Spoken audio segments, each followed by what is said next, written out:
We are the Orcs, and we have a plan. To watch all of Ron Moore's Battlestar Galactica. And drink beer.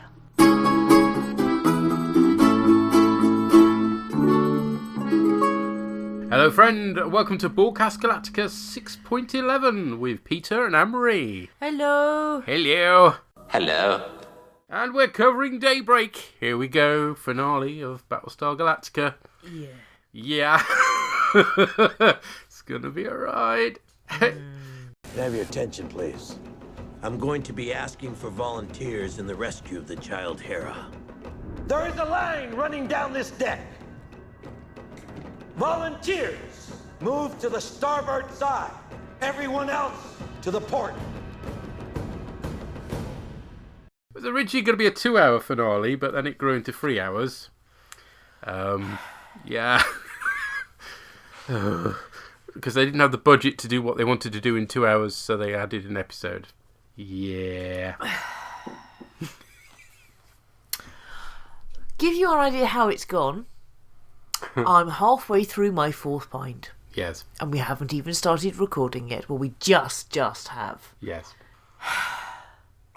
Mostly, all of my stuff is flashback bollocks. Yes. That adds fuck all.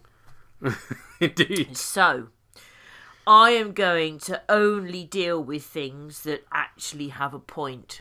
Consequently, this will be quite brief. Very short. It would appear that Gaius's dad in flashback maybe had dementia. Or maybe he was just really angry that Gaius didn't want to be a farmer. His accent is fucked up. He's violent and killed a nurse. He hasn't killed a nurse. He stabbed a nurse. Her. Whatever. And he shakes his walking stick a lot because that's what old people do. His accent's fucked up. It doesn't appear to match the accent that Gaius had. No, it doesn't, because Gaius did some sort of a northern accent, didn't he? Yes, and this is Marmoset mixed with random Scottish. Well, I'll tell you what, or this something. is Anthony Holland, who plays Julius Boltar, was born in Devon. Right. Here, don't you go stealing my cream. Except he's obviously altered the accent slightly, but yes. Right. So there's that. Apparently Six is nice, really, even though she's planning the genocide of humanity, because she puts his dad in a really nice retirement home where he can grow vegetables. For the next however many hours he has to live before the human race is exactly. destroyed. And what kind of universe is it that a random person can set up somebody else's father in a home? Surely that's not possible. I mean, it ought fucking not to be. Bloody hell. And then you get completely unnecessary traumatic backstory for Laura, where it turns out her pregnant sister and other sister and dad were killed in a road accident, so she had to go and stand in a fountain. What the actual fuck? Okay, well, the business about her sisters and father dying in a road accident was always apparently there in the backstory. Well, that's who she's waving at on the shore when she's on the shit ferry of Wrong. Yeah, but did we really need to know that? No. Was Rosalind not a tragic enough figure anyway? Yeah, no. Apparently cancer is not enough. You've got to wipe out the poor woman's family beforehand as well. And have one of her sisters be pregnant because, obviously. Yeah, for extra sad. No. That's one of the most egregious flashbacks that doesn't need to be there. Yeah, so that doesn't need to be there either. That's fucked up.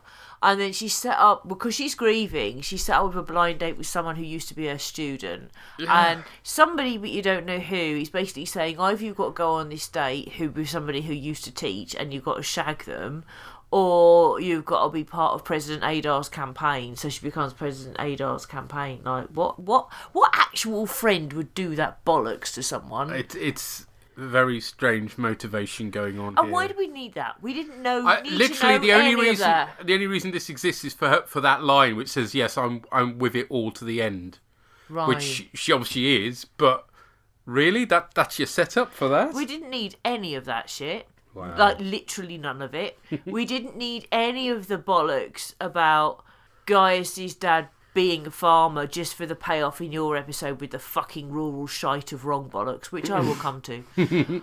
because we already knew that anyway Yes. from the episode when he had the correct Dirty accent. Hands, I believe, yes. Yeah, when he had the correct accent. So we didn't need that either. So what are we gaining here? Nothing. Correct! Wait, it's all about character, of course. Oh, fuck off. Not you, Ron Moore.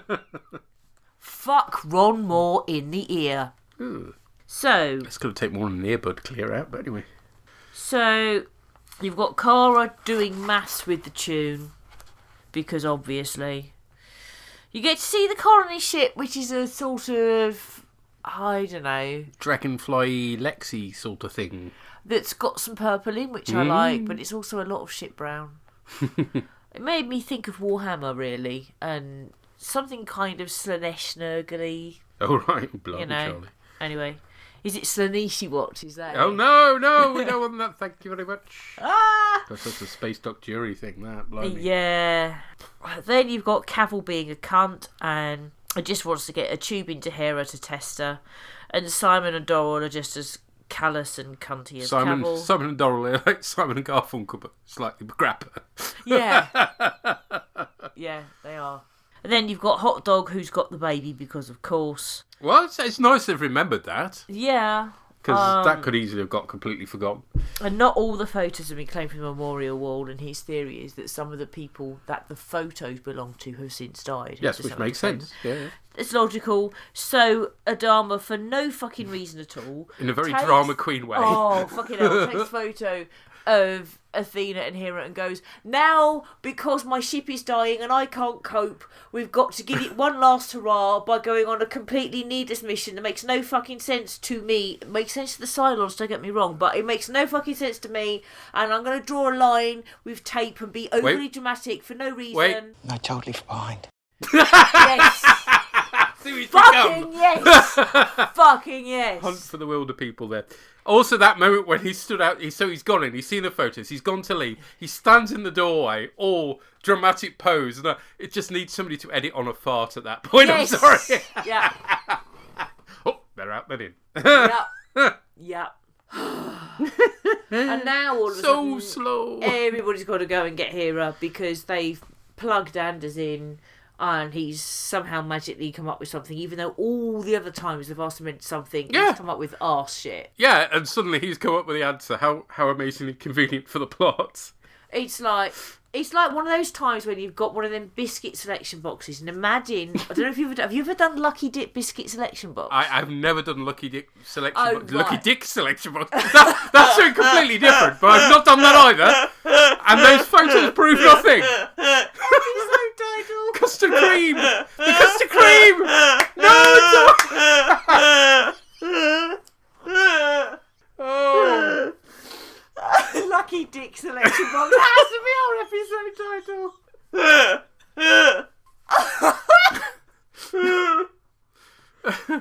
Oh god. I can't even remember where I was Soggy going with biscuits. this. Oh. Oh dear. I think I was going to say something about when you play Lucky Dip selection box and get the pink wafer, but Oh, well, yeah. Because that's so much better. yeah, I don't think it is it really? No. Leave my pink wafer out of this. That's what they said in Tesco's. Anyway. Should we just park this and move on, do you think? Okay. Anyway, they've got this big line and you can volunteer for the mission and it's part of the Galactica's Last Hurrah. And because it's part of the Galactica's Last Hurrah, you can understand why some people who don't necessarily give a shit about Hera might volunteer for the Galactica's Last Hurrah because of their affection for the ship kind of thing. Yes. Yeah. Oh, the line down the middle, by the way, that's apparently what happened at the Alamo. Well, they did it in another Galactica, didn't they? They did, yes. Can't remember the reason for that now, but yes. Anyway. And then... Wasn't it something to do with the crew of the Pegasus when they were splitting off into the two ships? I don't know. Anyway, carry on. One of the things that I liked, but possibly wasn't supposed to, was when they're going to plug Anders in and you've got this scene with Adama and Kara and he totally unnecessarily says, oh, you're my daughter, don't forget that. It's like, oh, fuck off. Anyway, Anders has a flashback, and because he's in a bath of goo, he has a flashback to him in a bath. But somehow he's speaking to the fucking press. Yes. In a bath. In his bath, because apparently he's not allowed to be in this show unless he's in water. Yeah. He goes, he doesn't have the nicest end of it. We'll come on to that, but, poor chap. Yeah. And he doesn't care about winning or cups or anything. He only cares about perfection in motion. The science, it's all about, really? This is a very unusual sports person. But anyway. Yeah, whatever. And then you have a scene where Boltar is trying to persuade Lee Adama that his group should have a voice in government. And he's trying to say, no, I'm being sincere or whatever. And Adama's like, look, I've never known you do anything that just isn't in your own self-interest. And I like it because Boltar goes like, actually, you know what? I wouldn't trust me either. Yeah. And I like that. I like that. And then you've got this weird fuck-off scene while Lee tries to catch the pigeon. So, stop the pigeon, stop the pigeon, stop the pigeon, stop the pigeon, stop the pigeon, stop the pigeon, stop the pigeon. It's like, what the fuck is that about? What has that got to do with fucking anything? Right, okay. A lot of these flashback scenes, okay, what happened was that they wrote the interesting bit, i.e. the rescue mission, but that wasn't enough for them. They wanted more character. So what Ron Moore, he came up with this amazing vision of an idea, and he turned up the following day in the writer's room. He said, okay, and he put up on the board, Lee in a room with a pigeon, Rosalind in a fountain. And it's like all these random ideas that they then had to fit into the story, which they singularly failed to do. And even Ron Moore admits that the Lee with the pigeon stuff, he doesn't know what that means. Well, if you don't know what it means, don't bloody include it in your finale. Don't waste our time with a load of guff that you've come up with when you were stoned or something. I know what's a good idea, man. You can have like a pigeon, and the pigeon flies out the door, and it's like, amazing, man. You know that really shit dance scene in The Big Lebowski where they spend the whole time talking about the In-N-Out burger? Right, I remember the In-N-Out burger, the dance. Oh, you mean the guy who's doing the opera? Yeah, right. Yeah, he's and doing. he's on a chair. Yeah, and yes. Yeah, and running around and being an arse. Yes. That's Ron Moore. Okay. His interpretive dance version of. Is whatever it the Bach? fuck this is. Who's the racist composer? Wagner. Beethoven? Wagner, that's it, Wagner. Yes. Yeah, that's Ron Moore. Okay, I don't really want to imagine Ron Moore in that skinny tutu, but then again, the guy does it. It's a bit. Yeah. Let's just move on, shall we? Point is, it's all wanky bollocks that can rightly be ignored. Oh, it is. It just doesn't need to be there. It absolutely adds nothing. Absolutely nothing. No. This could have been 2 hours, possibly even an hour and a half. It did not need to be 3 parts. It's just stupid. So, basically, my episode, we've had unnecessary Roslyn bollocks. Yes. We've had... You haven't done the unnecessarily Adama bollocks, but really, it's unnecessary. Yeah. It is unnecessary. You've got a whole load of fucking unnecessary Cara fucking Thrace bollocks. Oh, don't. It's like, this is apparently why they're so awkward, because they almost shagged when she was going out with his brother. It's like, yeah.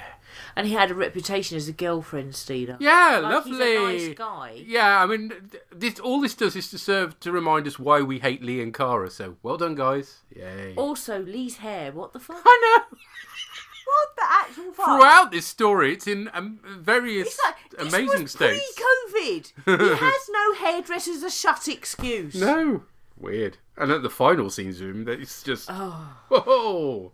Crazy. Physics teacher style. Oh, yeah. Now, my physics teacher has a broken nose because he threw a brick in his own face while trying to demonstrate momentum. That sounds like dedication beyond the course of duty. He literally, what he did was he got... Were you there in the room when he did it, or Yes. is this a legend? No. I was there when he did it a second time. I made it worse. Yeah. So, because you do have to repeat experiments, obviously, to prove. Yeah. So he was following the scientific method. Yeah. And they call us religious people nuts. Bloody hell. He literally had, a piece of string, right? With a brick at the end. No, so if you can imagine a piece of string horizontally across part of the classroom. The way the classroom was set up as science labs, you had these pipes coming down at regular intervals that fed the Bunsen Oh, burners. yes, ours was like that as well. Right. So between two of these, he tied a piece of string. Yes? Yeah. And then he tied another piece of string and hung a brick from it so he could swing the brick. Okay? And he demonstrated momentum by swinging the brick into his own nose, which he broke because he swung it too fast. And I happened to be friends with his daughter, who wasn't in the same science class as me, but we'd gone to the same primary school, okay? She was called Rebecca. And I went, after I come out of this lesson pissing myself laughing that the science teacher had bricked himself in the nose, she actually said to me, but you do realise that the reason his nose was that odd shape in the first place is because he'd done it once before. This has happened before. Yeah. It'll happen again. Before, and all this will happen again. Wow. Profound, man. Ronald D. Moore got that right anyway. Yeah. So anything else to add from your half? From my half, yeah, the place where they're hiding the colony. Mm-hmm. It's on the very edge of a singularity. Yeah, it's a black hole. It's a black hole, everybody. Watch out for rogue robots.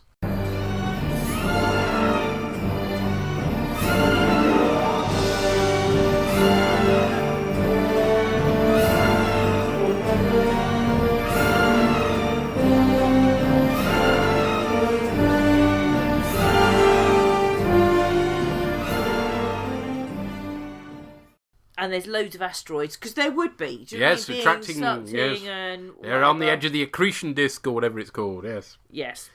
Which I had to see the doctor about my accretion disk. Anyway.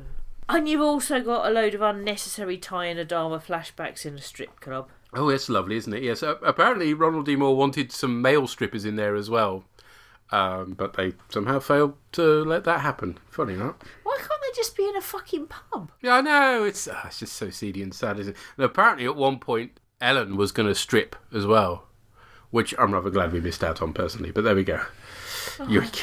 Just no. They could just be, like, in a pub. I think Adama would have been a lot more comfortable with that, but there you go. Yeah. And just Ty every so often randomly going, yeah! Sad. But Yeah. anyway. I think the other thing that I would point out is when you've got that scene with Rosalind, who, because she's had the vision, she hears about the mission, she decides that she's going to be one of the people volunteering. Mm-hmm. Yeah. And she says to Doc Cottle, thanks. And you've given me the little time I have left, and for that you have my heartfelt gratitude and my thanks. Oh, I don't know what to say. No, don't. Don't spoil your image. Just light a cigarette and go and grumble. I love that That's scene. the best scene. I love that scene. Certainly the first half, if not of the entire story. It's the way he's like all really embarrassed because somebody said something nice about it. It's the minor characters in this that are the lovely ones, from sort of Ty downwards, basically. Yeah. The main characters, obviously Adama and Rosalind are nice and fine. I won't say anything bad about them. But you know who can just take a running jump. But it's the characters like Cottle. It's like, it's lovely. I think the other thing I like, and it comes right at the cusp of my end of my episode, beginning of yours, is the fact that when Baltar's gone, you know what, I wouldn't trust me either, which he never would have said in the past. Yeah. It's like a moment of realisation. That then leads him to volunteer for the mission. Eventually, yes. Only eventually, Yeah. but it still happens. Yeah. And I still like that. Mm-hmm. So those are the very, very, very small moments of good amongst mostly unnecessary flashback shite of wrong. And Hoshi becoming Admiral? It was a bit random, wasn't it? He's Well, he literally went like the from last lieutenant- officer's He standard. went from lieutenant to admiral, which is a fucking jump. I get that it's a battlefield commission, don't get me wrong. But, And Romo being president? yeah, what the fuck? No, surely, what's her face, that captain that was involved in the Yes, trial? She would have Hogan's far- wife. Yes. Yeah. Would have been far best. But, Yeah, I don't fucking know. I don't, in a way, have a problem with Hoshi because you can argue that the people more senior than him might have volunteered for the mission. and he didn't volunteer for the mission, No. but Adama trusts him. And there aren't very many people. I mean, we literally came across one other captain, didn't we? Yeah. And we don't quite know what happened to Captain Kelly in the end, because he survived the mutiny, didn't he? But he might have Having volunteered. switched sides. It would have been nice to have seen him in this, actually, come to think It of it. would have been, but the impression I get is that a lot of other people volunteered for the mission. He didn't, but Adama trusts him, and we trust him as well. He's been in the background in enough episodes by now that we recognise his face, don't we? Mm-hmm. And I've got no problem with Adama going, "Yep, I trust you. You're in command now." But my assumption is that the other people are with Adama on this mission. Yeah, it was nice to have Racetrack and Skulls back from having been locked up. Yes. So that's good. Would have been a shame to leave them in jail.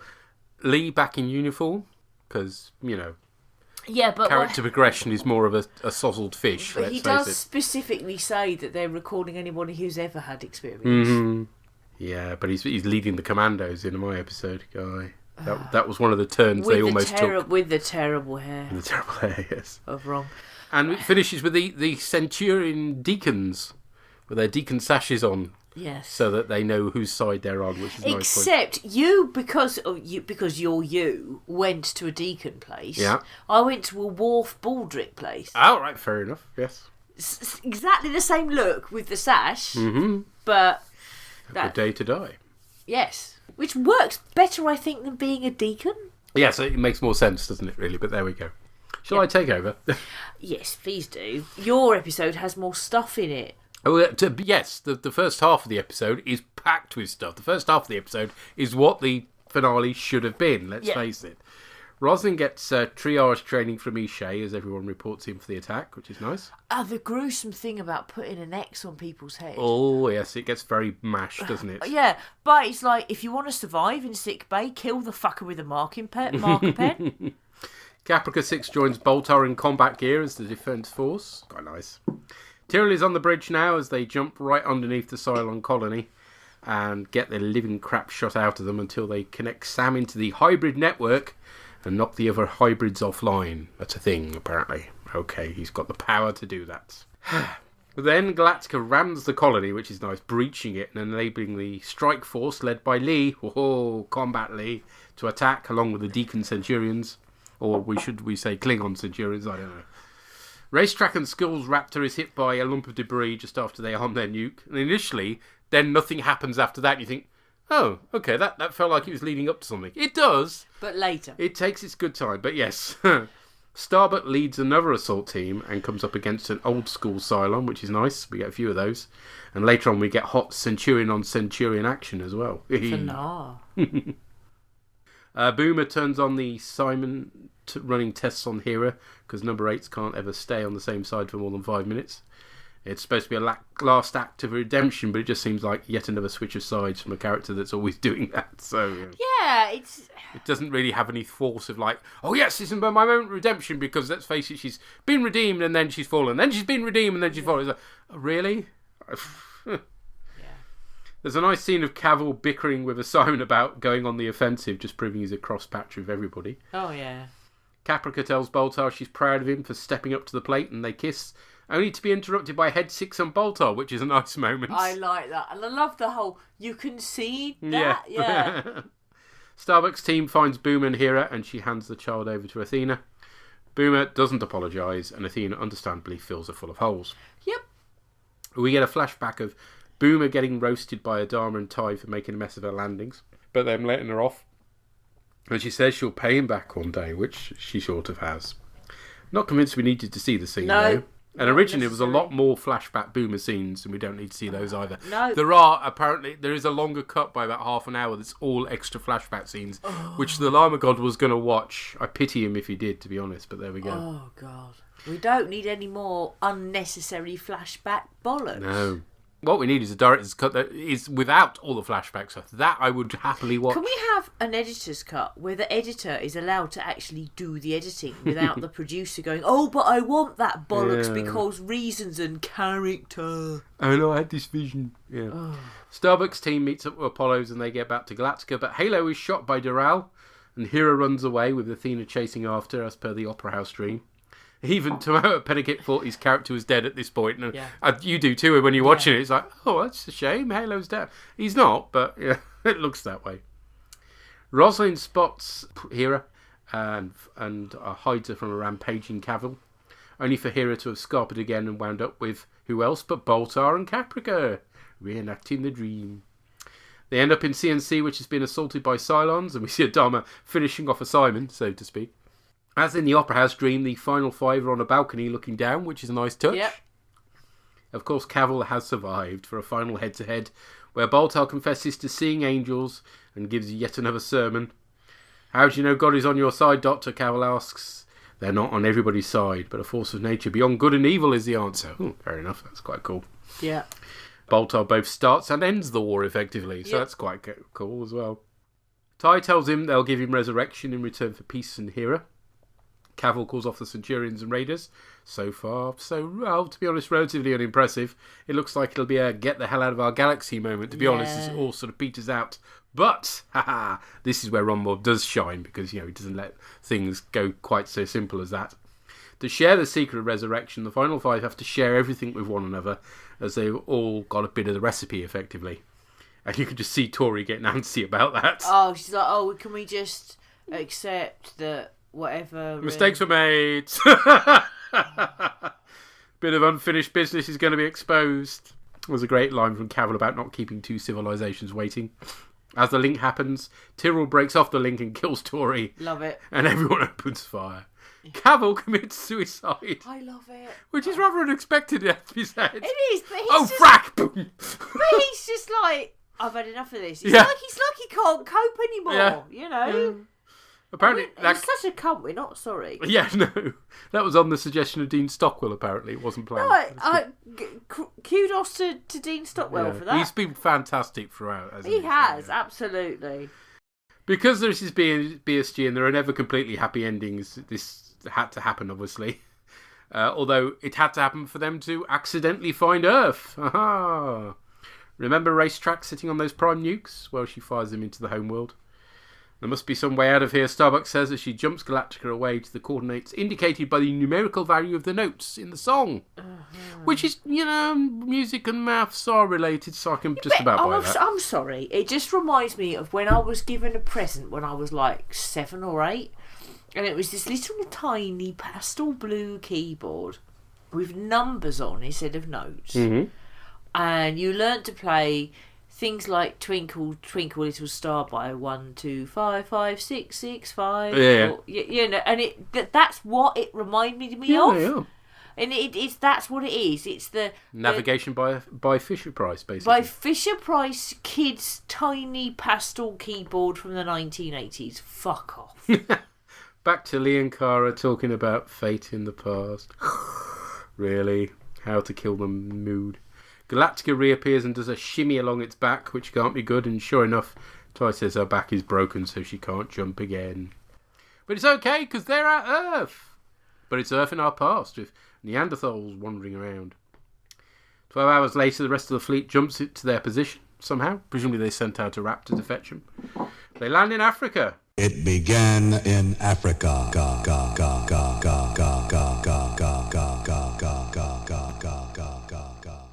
Well, what I do like about this is that when you see the globe, Africa is properly big. Yeah. Whenever you make a map that's flat of a globe, you have to distort things.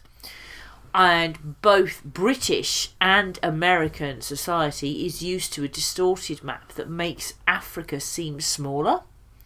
So I like the fact that we've got this globe and Africa is fucking massive, which is true. That's good. Downside is, all of this is Toronto pretending to be Africa, but never mind. They do a pretty damn good job. You wouldn't know it's Canada beyond the fact it does look a bit chilly.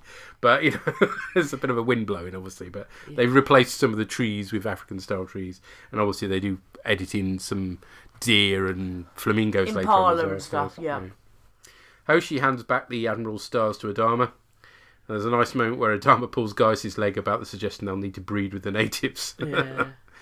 Romo chooses a spot to build a city, but Leah has other ideas, saying they need to start anew, on a par with the natives. Oh, fuck off. Here we go. Roma points out that people ought to be up in arms with giving up. I'm fucking leading the uprising. I'm killing all the motherfuckers who think that we have to get back to nature by being fucking anti-vaxxers who just like, we'll all live off cow dung and grass or some other fucking shit and have no modern technology and no modern medicine, and it's fine if we're in rural and can't communicate over long distances and can't travel and can't do any fucking shit, and there isn't even a fucking pub. Nobody even fucking builds a pub. They had a bar on Galactica when they were scarce of resources. When they were with a scarce piano. of resources, they even had a fucking piano in the fucking bar. And they were all like, oh no, we've got to give everything up and just go and... We used to microwave, now we just eat nuts and berries. You got it. It's like, fuck the fuck off! She's a big fan of rural, is Anne-Marie. No, I'm not. I have no sense of direction. I don't know my right from my left, and I have no night vision. I need fucking street names and fucking maps and GPS and Google Maps to do the thing where forwards is the same as the direction you're actually travelling, and not if you step forwards it moves you backwards on the map, because what the fuck is going on with that? And I need fucking streetlights. The Cylons have given the Centurions the base ship and their freedom, hoping to set them free. Setting them free will break the cycle of violence.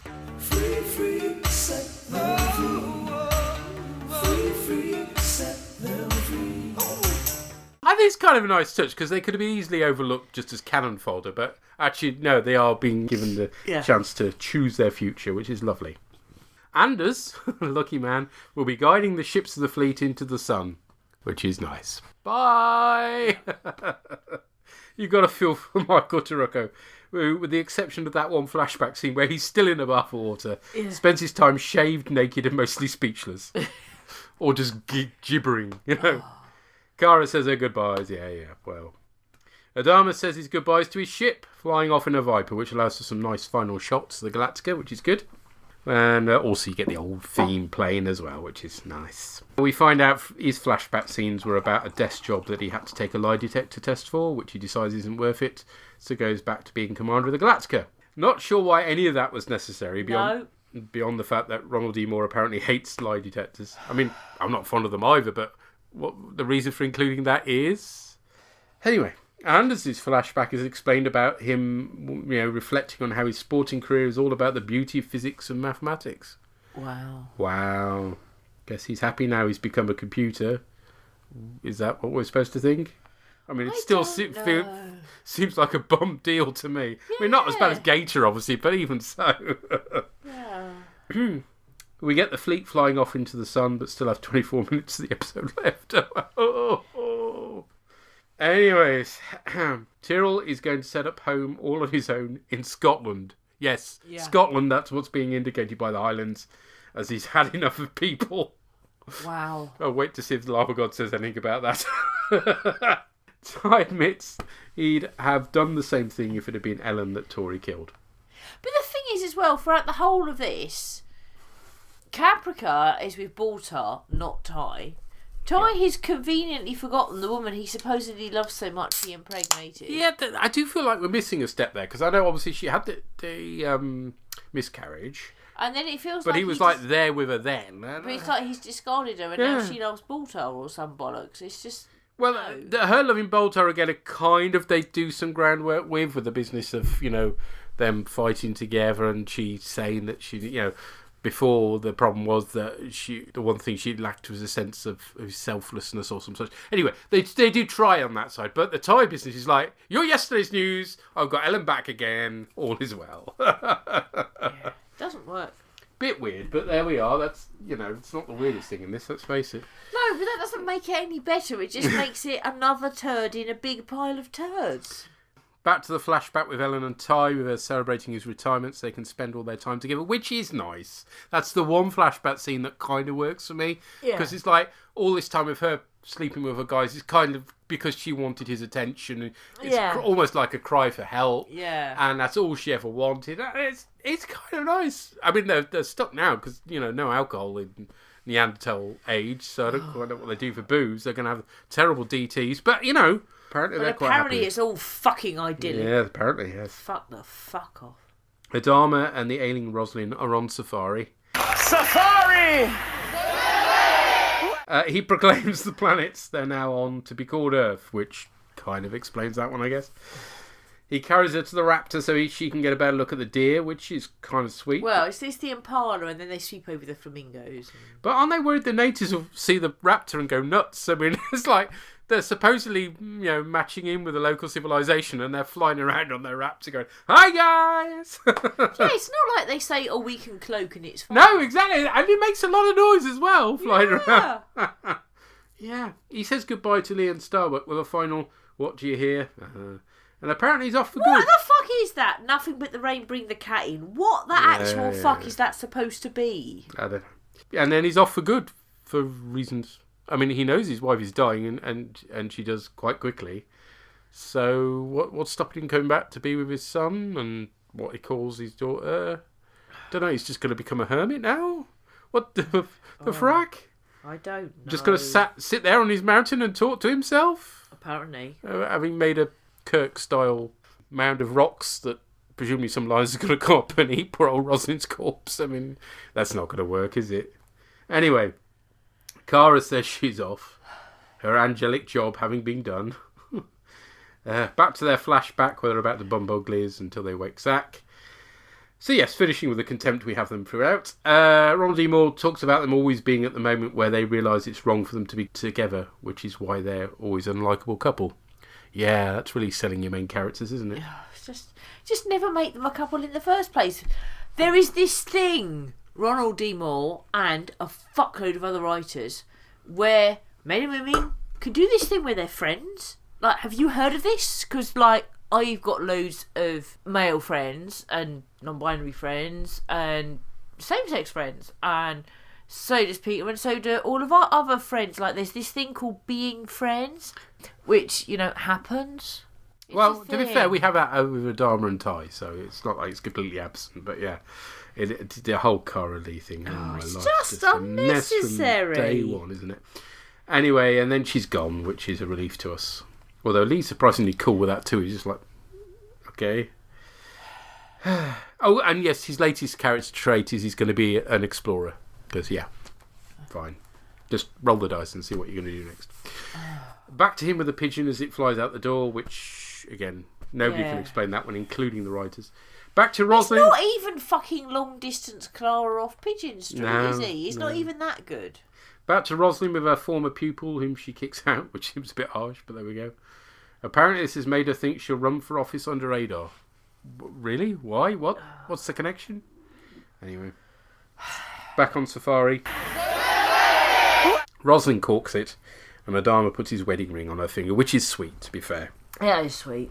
And it was the last scene the actors shot together as well, which sort of adds poignancy to it. Romo is counting survivors on the move, rather like a school teacher on a trip. Yeah, very much. That's totally the vibe I got from that. Halo, Athena and Hera are back to being a happy unit, which I suppose is nice. Bolter and Caprica 6 get told they've done a good job in protecting Hera. Is that it? 6 understandably asks. Yeah. Because that's kind of what we're asking as well. And they're left to get on with their less eventful lives. We flash back to the pair of them on Caprica talking about him getting her into the defence mainframe as a thank you for sorting out his father. If anyone finds out, I could get my head cut off, he says, which is possibly a nod to what happens to Boltar in the original movie Galactica, because he does get his head chopped off, admittedly by the Cylons in that case. But yeah, it's kind of I think that was probably the best of the flashbacks because it ties into the start of the story nicely, at least. But I still don't particularly think we need it. Back in the present, Gaius goes back to being a farmer, as you do. Are you the farmer? Stop saying that, Withnell! Of course he's the fucking farmer! Adama talks to his dead wife as he contemplates life on his own for reasons. I don't know. There's a final montage of shots of Earth, and we zap to our present. Well, the present, 20 years ago when this was filmed or whenever it was, where Head 6 reads about the first human mother, who is presumably Hera, for reasons, from a copy of National Geographic being read by Ronald D. Moore.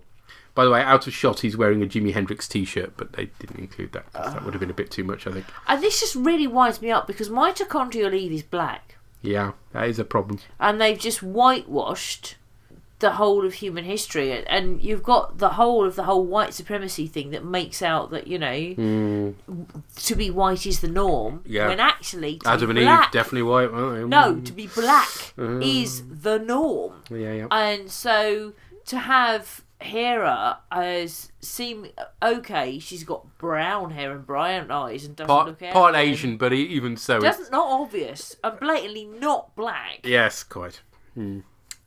Yeah, should have been D, really, shouldn't it? Anyway, Yeah, or some... Oh, yeah, no, that's right. They didn't actually have that many black characters, did they? No, that is kind of a problem, isn't it? Yeah, but that's the issue. I mean, I wouldn't mind the idea that Cylons and humans then mixed with Neanderthals or something. I wouldn't mind that as a concept if it weren't for the fact that Hera, who is white, is mitochondrial Eve, because that seems to be validating fucking white supremacy. That's bollocks. And it ultimately, Ronald E. Moore's cameo isn't as cool as the ultimate creator cameo, which is JMS turning off the lights in Babylon 5, which we're not. Yeah, we've got another little while to go yet. We're coming towards the end of season 4, aren't we? But yes, I think that's the best one. Although I do really like Hoobie Face, Lord of the Rings guy, who is at the inn and he eats the carrot. Yeah, probably he's in every film, Peter Jackson. That if it had been just that one, that would have been fine. The first one I like. Yeah, I think but he's like going to be in every single one, looking like that. Yeah. Anyway, fade out to Hendrix playing as the TV shows the latest robots, including those creepy Japanese, vaguely lifelike ones. That was Ronald D. Moore's wife who found that footage, by the way. Ironically, for a series that did so well at the multi-part stories all the way up till now, they don't stick the ending so well. Not do at they? all. No, not even slightly. It made me really fucking angry. I mean, some people I know have a problem with Kara being an angel, but to be honest, that's in some ways the least of the issues. You whitewash the that whole of fucking humanity. Well, yeah, that amongst other problems. But I mean, the thing about Kara being an angel was signposted really early on, so that's fine. That's not out of nowhere. And it does tie in with original Battlestar. To an extent, yes. Just needs a white flight suit, but yeah. But there's precedent, is what I'm saying. Well, I mean, what really kills the finale, unfortunately, because there is a good finale in here. Don't get me wrong. The end of your episode and the first 20 minutes of mine is fantastic. That should have been the finale. Yeah. But it's all these pointless flashback scenes. Oh, and deadly. all the whole rural is idyllic. We don't need modern medicine. I'm an anti-vaxxer hippie shite who should fucking die. I mean, yes, again, and I think I said this last time, you've got to have good characters in your story in order to be interesting. But it's got to be more than just loads of pointless character scenes. Yeah. That's too far in the other extreme. It's bollocks and I hate it. Can I have another beer? It'll be my 6th. Oh, my life. Yeah, there is the germ of a good conclusion here, but it's drowned out by Tosh. Yes.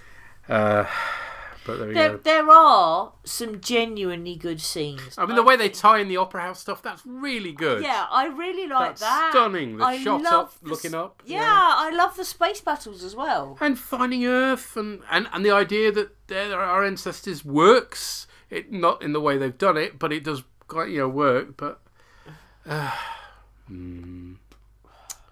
never mind. Let's find out what other people thought, shall we? Yes. And we've heard from Elton. Hey. Hello, Elton.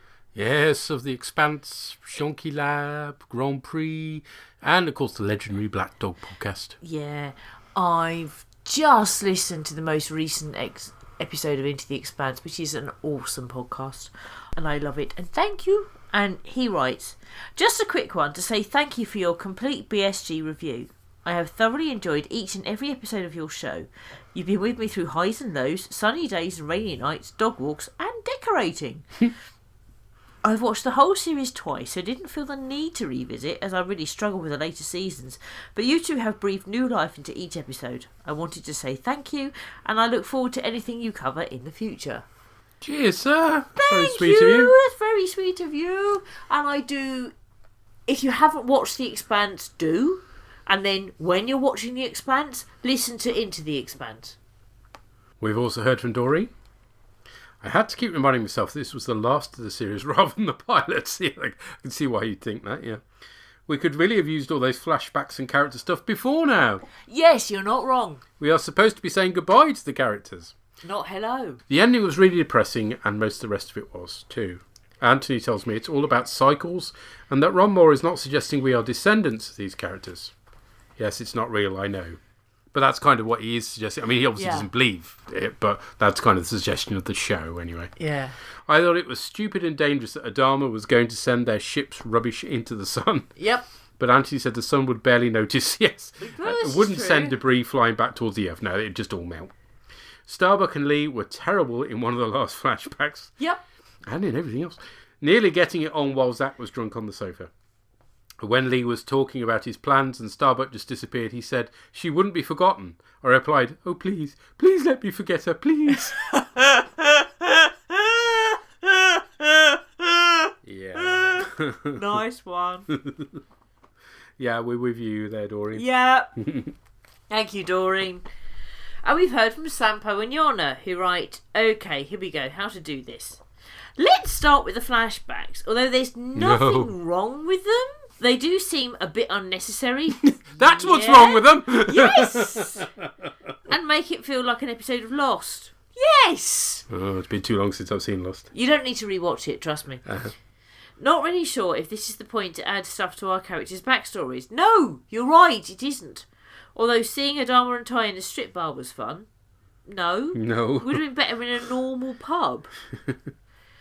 The bulk of the episode consists of the Galactica's mission to save Hera. Adama's stance on suicide missions changed considerably after last week's episodes. It's refreshing that when he asks for volunteers, only a small part of the people actually volunteer. The cliche would have been everyone. Now that is true. That's true, yeah. Yeah. It's about 1/3, 2/3 looking at the ratios when they finally volunteer up. The rescue attempt is surprisingly straightforward, with Boomer getting what she deserves. In the end, in a standoff in CIC, which is resolved by the final 5 offering Carol resurrection technology. Maybe that should have been the opening offer instead of, like, the attack.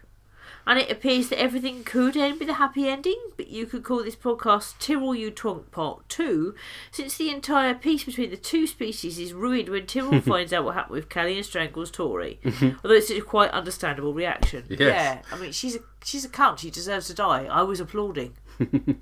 But the Galactica escapes thanks to Hendrix, and the Cylon colony blows up a bit too easily for my liking. At least Carol's last words got a laugh out of us. Do you think that the colony blew up too quickly? It did a little, yeah. There seemed to be like 6 nukes, and apparently it just went blam! I mean, how much of that was because it was quite close to a black hole, so all it took was a bit of a nudge, and then it was in big trouble, I don't know. But yeah, I was reflecting on that watching it this evening, actually. Yeah, fair enough. And then to the resolution. I originally watched this season from DVDs about a year after broadcast. Although I avoided spoilers, I could still hear murmurings about a lot of people being really disappointed and saying that the ending ruined the entire series. So I was nervous to say the least when I first saw it. And I didn't mind it. I'm not sure if it was because of the low expectations I had because of the internet, but I was interested to revisit it. And on second viewing, I still don't mind it. We both think that the resolutions that the human Cylon hybrid is actual Homo sapien wraps the whole things up quite well. Maybe the biggest bugbear is the fact that everyone just agrees to throw their technology away. Yes! Yes, it fucking is! That makes no sense. I mean, you can understand some people going, yeah, let's go back to the rules. Some people? Everyone? But not everyone? No! No! No fucking sense at all. They continue. Here are some random musings. In the end, Baltar wasn't insane and he didn't have a chip in his brain. Everything was actually thanks to God, and the head people and coincidences were all a part of God's plan. And thus God really did create humanity on Earth. It's actually pretty ballsy for a science fiction series to base its entire arc around this. That's true. I mean, it's not quite Christian theology would normally portray it, but yeah, okay. So Starbuck was literally an angel for this last season, or some sort of avatar for God. No, she was definitely an angel. They keep saying that. Not sure how we feel about it, but at least it explains it. That's what happens, you see, when Bob Ross paints with poo. Yes. Sorry, did he say that or did you? Me. Okay, fair enough. That sounds more reasonable. Sounds more me, doesn't yes, it? it does, yes. Yeah. I did think that was slightly out of character there. Sorry. We want to see Romo Lankin one more time, just as he becomes president for some reason. Yeah, I know. Weird. I guess Lee just chose him because that's how it works. And it's going to be you. You've got a nice dog. You'll be president. Adama goes and builds the hut for himself and Roslyn, although she's already dead. Yeah, a bit late. And also proposes to her, although she's already dead. Good timing. We didn't really understand his decision to live as a hermit. No, that's just completely random and out of nowhere. Random and weird as fuck. My wife, who I didn't quite get to marry, has died. I'm going to live alone for the rest of my life. I really? want to be alone. Yes. Okay. Yes. That explains everything. No, he doesn't. And almost everyone got some sort of epilogue, even if a short one. But Tyrrell didn't. No. Last time we see him, He's off to Scotland. That's his dejected straight epilogue. after strangling Tory. He deserved more. No, he does wander off from Ty and Ellen off to Scotland. Yeah, that's a vaguely good epitaph. I mean, he's going to be a crofter or something. Yes, probably a wafter. And apparently, the most important thing, there are birches in Africa 150,000 years ago, almost as if they were in Vancouver or something. Yes. This is the end, beautiful friend. Sorry. So this is the end. This was a very satisfying rewatch and a relatively satisfying ending. I know many people originally checked out around season 3, but even though the 2 later seasons were a bit more uneven, they were definitely worth watching. I asked Yonna, the first-timer, to summarise her feelings about the entire show. A hard task, I know. She thought it was exciting. She appreciated how it related to her cultural history studies at university, and it was a surprisingly religious show from many, many different angles. Her favourite characters were all killed. One of the things she really liked was watching this series while contributing to your podcast, making watching the show a great experience. So, let's watch the movies! Thank you. Thanks, guys. I'm glad you enjoyed it, and there is definitely a decent 40 minutes in the conclusion, so it's not like a complete waste of time. But yeah, and we've heard from Jeff. Well, that was something. There was a lot to enjoy in this finale, a thrilling rescue and some wonderful moments between characters, but was only in the portions of the story set in its present. Yes. Very much so. I don't understand the flashbacks. They were all fairly compelling, dramatic presentations executed brilliantly by this incredible cast. Unfortunately, these scenes didn't add anything to the narrative. No, they didn't. Or my understanding of these characters. Correct. It seems the primary purpose was to say, see, Caprica and Bolter belonged together all along. Yeah, we'll just include that flashback then, not all the rest. Yep. This concluding chapter of the series is a perfect microcosm of the whole. When it's good, it's some of the finest television ever made. This is true. However, when the series focuses on aspects I find less compelling, it becomes frustratingly tedious. Yes, this is. You may as well have done an hour of boxing just to really finish it off. Don't. Yeah. Your discussion in the last episode, considering Ron Moore's focus on character above all, was spot on. A good story without compelling, well-drawn characters leaves a hollow shell. However, pure focus on character, without a larger driving narrative, can feel like a vague, pointless exercise. Yep. Ooh, can't it just? So I come to the end of Battlestar Galactica, feeling much like I did at the start, an excellent, if frustrating science fiction series, probably one of the best ever televised, but not without its flaws. I'll leave you one final thought. We may all be the descendants of the last surviving Battlestar. Really makes you think, but probably not. Okay. Yeah. Thank you, sir. Thank you. What did Andrew make of this? Alright, this is going to be a whistle-stop tour through these episodes, so let's get to it.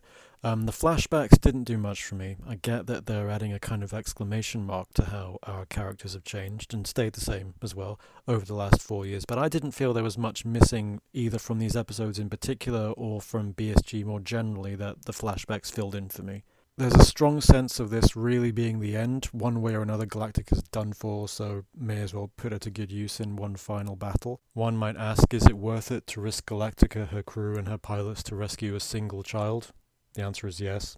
There was one scene where Hilo is briefing the Raptor pilots saying it's a volunteer mission, and they all volunteer. And it just reaffirmed something that's been missing for a long time among the Galactica crew, and that's a feeling of family. They're not volunteering because Hera is the future of humanity or anything like that, but because she's Hilo and Athena's child, and their family, and so is she.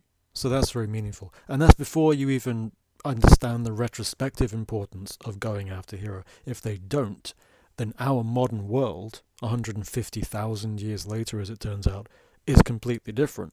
And we individually, personally, without Hera as our mitochondrial Eve, are never born. The Battle of the Colony is well executed. They're throwing everything they've got into making this an effective sequence. Galactica, already a broken ship, already all but ready to be scrapped, frankly takes a beating that would ruin a lesser ship, again, for the family, to protect the family. I don't know if the imagery of the Opera House and the Final Five was introduced way back when with an eye on this episode in particular and how it manifests here. I suspect not. I suspect they introduced it at the time and worried about what it would all mean later on. But they make something good out of it. They get a strong visual image out of it. And this is a visual medium, so that's good. Did make me think, though, they need to put a leash on Hera. That kid has a tendency to run off on her own and get everybody into trouble. Put a leash on her and it would solve a multitude of problems. And then there's All Along the Watchtower. Again, I don't know if they introduced All Along the Watchtower and killed and resurrected Starbuck with an eye on it turning out how it did in this episode. That music turning out to be coded jump coordinates is probably about as good of a concrete use for that music as we were ever going to get. If you bring in a real world pop song into a universe that couldn't possibly know about it, you're always going to have to do a lot of work to make it make sense. Why that song specifically, or any song at all, is hard to explain, other than it possibly being a sort of artist's signature on the painting of the universe put there by whatever doesn't like being called God. But at least it has some concrete use in the episode that you can understand, and there's a feeling of resolution to it being used. John, number one, does a Hitler and shoots himself when things don't go his way. On the one hand, there's character continuity in as much as for Cylon's suicide is a sin, but John doesn't believe in the Cylon god, so that's not going to stop him.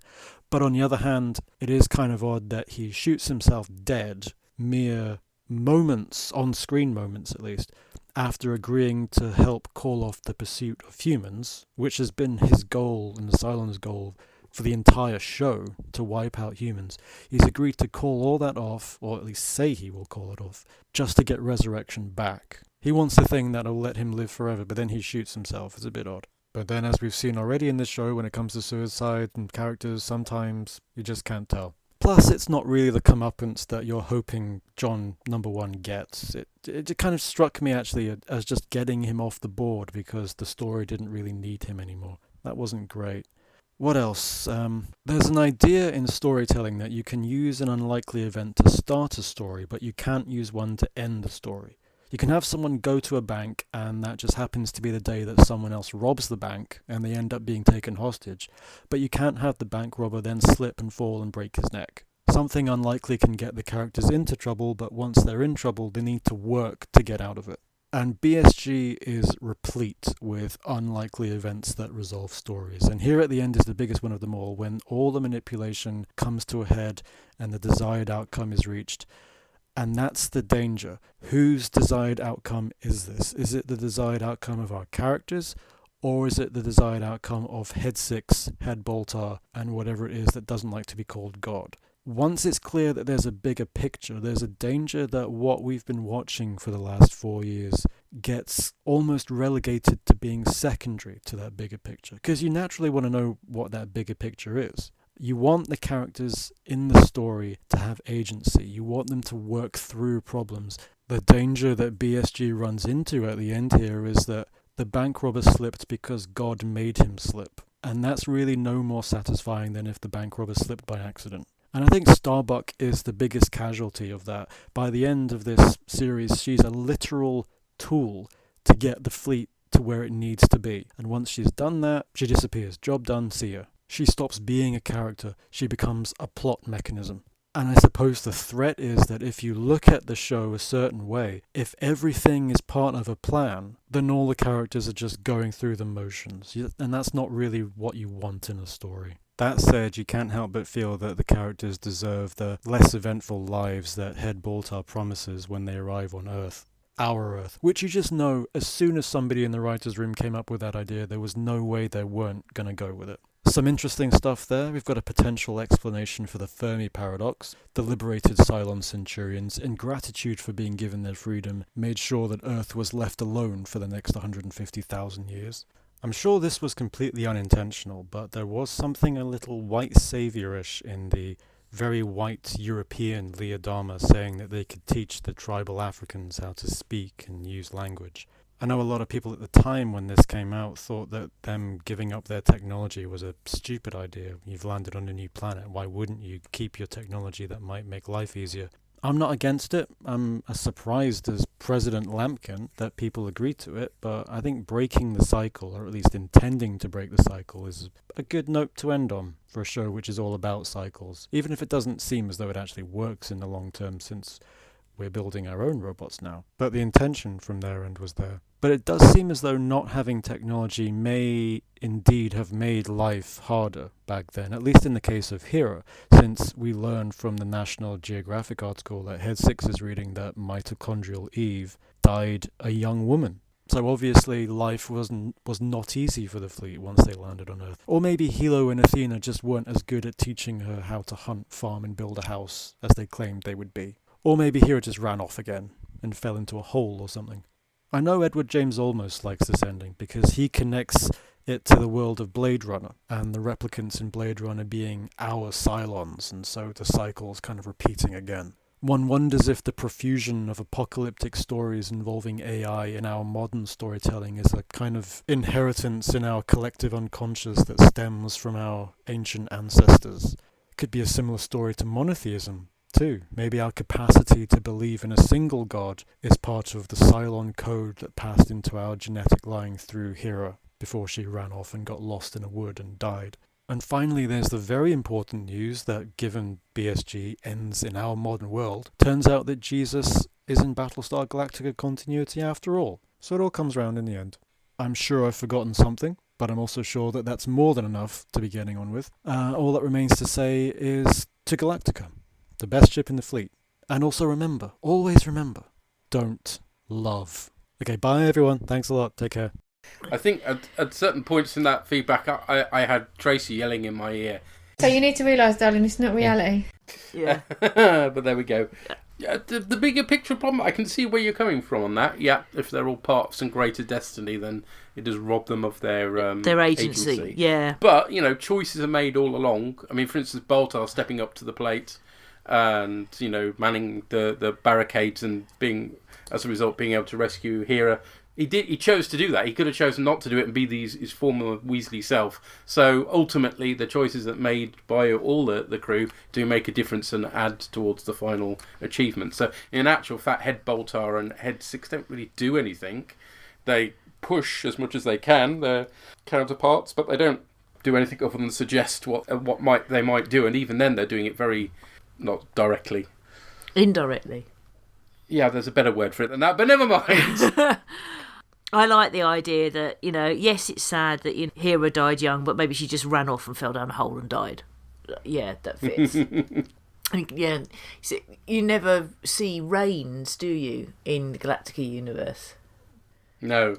That's what she needs, isn't it? I like the idea that potentially all along the Watchtower is the artist's signature on the picture of the universe. Mm-hmm. Quite like that thinking. I hadn't twigged that Cavill's suicide is like Hitler, but it is, isn't it? It kind of is, yes. Yeah. I mean, he's not in his own bunker, he's in somebody else's bunker, effectively. But I think it's just the helplessness of the situation he's in. It's like, it's completely gone to crap. Fine, okay, bye. But also, for me, I saw it as well as an act of anger. Mm-hmm. Yeah, lost his temper with himself everything. And life, and just sort of, And yeah, there is an issue with Adama effectively saying white people are going to give language to the Africans. Yeah. Just as there is also an issue with Hera being mitochondrially. When she can't actually be, yeah. Yeah. Hey-ho! And yes, Starbuck is a tool. And yes, the flashbacks add nothing. No, nothing at all. But they make something retrospectively good from the Opera House, but no, they didn't have a plan from the beginning. They just came, again, it's all these, this is a good visual idea, let's put that on screen. Now, what are we going to do with it? It's not as bad as Lost. No, it's yeah, let's not get started on that, because Elson's a big fan of Lost. Okay. But another way of phrasing it then is it's no Babylon 5. It's definitely no Babylon 5. There wasn't a plan from the beginning. I mean, Babylon 5, a certain amount was planned out and a certain amount had to be changed along the way. But there was a general direction that it was going in. With this, literally, they came up with a concept and then they just see where it went from there, and which is all very well. But ultimately, if part of the concept of your show is that the bad guys have a plan and actually you're making the plan up as you go along, that's not great. Yeah. Anyway, at the Larmagot.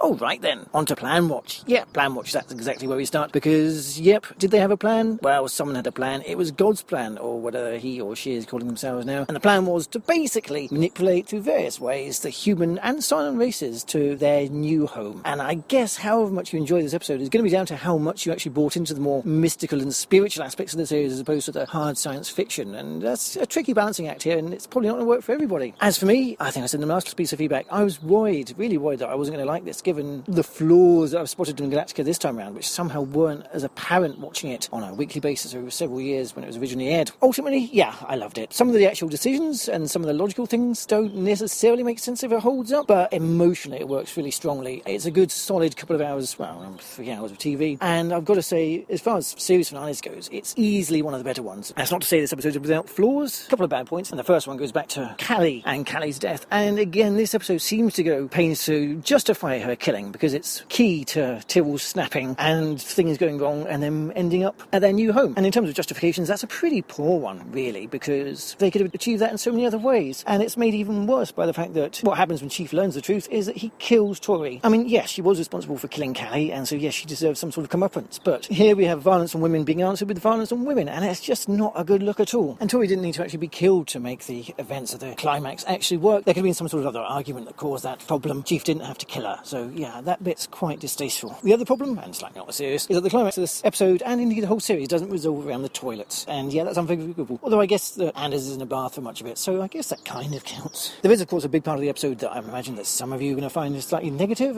For me, it's questionable, and that's the heavy use of flashbacks. Now, given how much I've actually not enjoyed the flashbacks this time around, knowing that these were going to play a big part of the episode, I was kind of worried about how these were going to play out. And actually, I didn't mind them so much at all. Some of these are perhaps unnecessary, like learning that Rosden's family died in a car crash at a particularly emotional part of her life, and that's what spurred it on to politics. And those are things that really feel like we should have learned before. But thankfully there's not too much of that. I kind of appreciate it, actually. It's more of an emotional level. It's more of a reminder of who the characters were and how they got here and what they've actually achieved or not achieved or lost or whatever to end up where they are. And as we come to the end, I think it was kind of nice that we had that. We actually had a moment to reflect on the characters themselves as well as the action. And the good points then. The raid on the colony, which in itself as a concept is great because the whole series starts as it ends in, with an attack on the colony. Although at the start of the series it was the Cylons attacking the human colonies, now it's the humans attacking the Cylon colony. So yeah, meaningful or something. And yeah, it's a pretty fantastic space battle. Galactica really going out in a blaze of glory, and it is fantastic, not just in terms of how it looks, although it looks great, but also in terms of the tactics used, the fact that they used the Galactica to ram a ship, probably the best starship ramming sequence since possibly something they did in Babylon 5. The one in Nemesis, maybe. Definitely a great sequence as they board the colony. But the best thing about it is why there's a raid. Yes, it's a fantastic action sequence, but why is there a raid? They go to rescue Hera. And why Hera? Why rescue one child? Aside from the fact that the writers decided that she's such an important child that she's the only one that deserves to live. But aside from that, why rescue Hera? And it's to answer the question that the show has been asking since the first episode, and that is, why does humanity deserve to survive? Yes, she is just one child, but by not turning away from the plight of a child, humanity perhaps shows that it's worthy of some sort of survival. Alongside the Cylons, of course. So it's not just that it's an awesome action sequence, but it actually means something as well. And that's something that's lost an awful lot of times these days. So yeah, again, I love that. And also, I think each of the characters get a good end to their stories. Whether or not you actually like the ending probably comes down to individual taste. released, but they at least try to give each of the characters an individual ending, and again, that's worthwhile, because sometimes characters just sort of bugger off. The big one, Starbuck. Are you an angel? Yeah,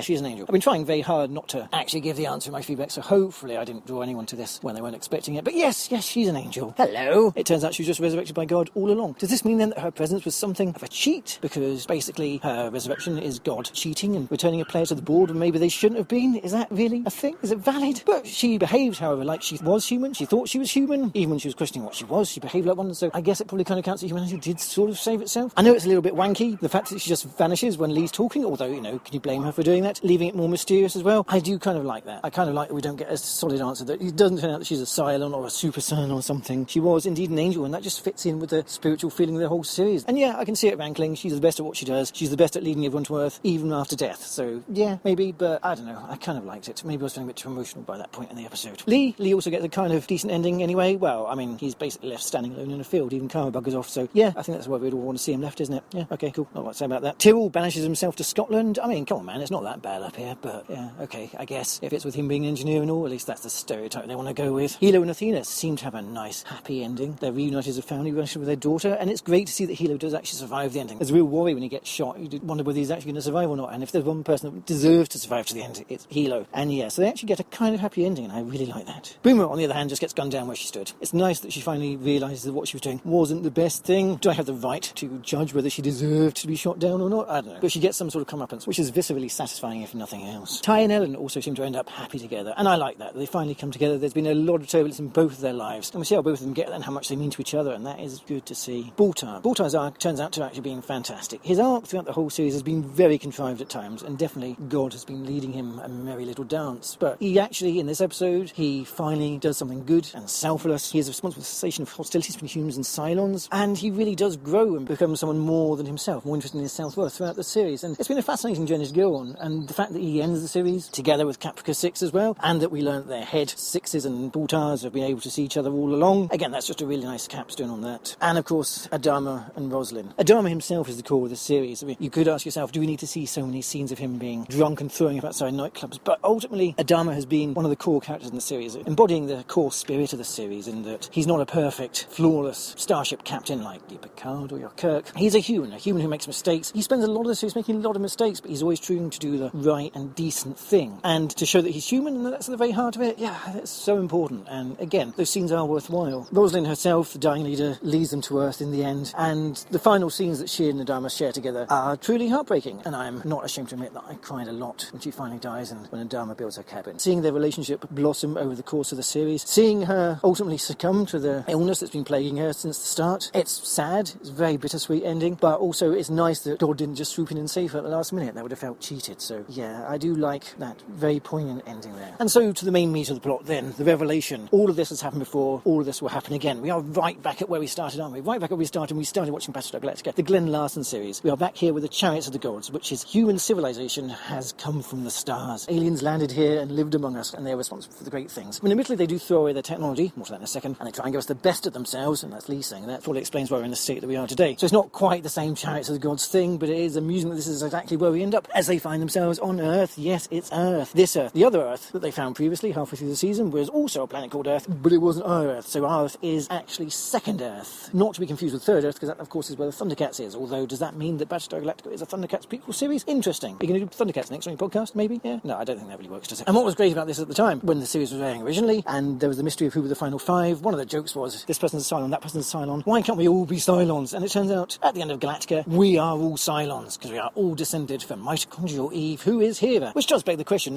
why would Hera want to actually reproduce with any of those smelly early Homo sapiens that we see? In fact, they're not Homo sapiens, because Hera provides a missing link to whatever the actual predecessor to Homo sapiens was. This is still a question. Yes, why would she actually want to get down and dirty with those? Although, I guess by the point that she did, she didn't have much of a choice. So, yeah, slightly icky feeling actually leaving the series thinking about this young child character being the one who has to have sex in order for the human race to survive. But there we are, that's just biology, isn't it? And yes, it's a very interesting predicament to be in, because if you wanted them to land on this Earth and to be our forebears, it was easy to imagine they would have done a Galactica 80 and have them land in the future and meet up with us. No, that would actually betray the core concept of the series, which is that they already found the 13th tribe and they found that its home destroyed. And that wasn't going to be a red herring, that was just fixed. So they have to make their own Earth. And so in order to do that, they couldn't arrive in our future. That would have been cheap. And yeah, we could have shown that they were the aliens that came and built the pyramids. We could have shown that they landed somewhere on an island off the coast, maybe named after the battlecruiser Atlantia or something, and then at some point that vanished with without a trace. Yeah, that would have been a bit cheesy, wouldn't it? All of that actual explicit aliens coming to Earth and giving us our technology. It's very Stargate, very Chariots of the Gods, and it wouldn't have worked here so well. So conceptually, as an idea, I really like this. There's a lot to be said about the abandonment of tech. I mean, well, I've said it, I think, a lot in all the Star Trek podcasts you did, is that the whole idea of abandoning technology is crap because technology is medicine, and that's just nonsense. And so, yeah, they're putting themselves at risk of mostly dying out, really, probably. That's probably what's going to happen, isn't it? For this episode to work, you've really got to see it as a metaphor and not an actuality of them giving up everything, but of throwing away the shackles of their past life. And again, given they're trying to break the cycle, that does make sense. And if you want to look at it another way, they've basically been living in cramped quarters for the past few years, in lockdown, really, and at this point, who doesn't want to go outside and live in a field for a bit, eh? And at the very least, we do get that lovely sequence of them finally abandoning the fleet of Galactica, making its final farewell. And again, that's another scene that put a lump to my throat, as the original series soundtrack actually played. Seeing that fly into the sun, yeah, that was beautiful, and a lovely ending to her story as well. She did her best. She sacrificed herself, getting the human race to its new home. Yeah, that's beautiful, and I love that. And the very end of the episode, the flash forward, that still gives chills down my spine as we go from the past to the present day, and we see the cycle maybe starting to repeat itself. And I do like how after all the build-up is, are they in our future, the past, or whatever, it turns out they're our past, and we have to learn from them, build and be better and move on. But as Baltar, wherever he is, the head Baltar says, does all this really have to happen again? Right now, the whole idea of everything not happening again is one that seems a bit far away, really. But Galactica ended on a moment of hope, so that being quite unusual, I think I'm going to leave that there and not pick it apart too much. So, I'll be very much looking forward to finding out what everyone else makes of this. I hope everybody's keeping safe as the days start to lengthen and maybe a small sun of our own hoop starts to draw clearer. And I look forward to feeding back next time on The Plan. We're talking about the plan again, the actual plan, the plan or the not plan, whatever it is. I'll feed back to you about that next time on your podcast.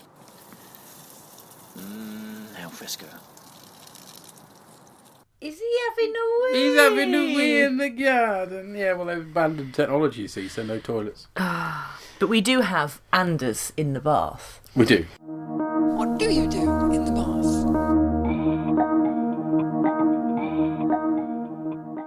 Okay.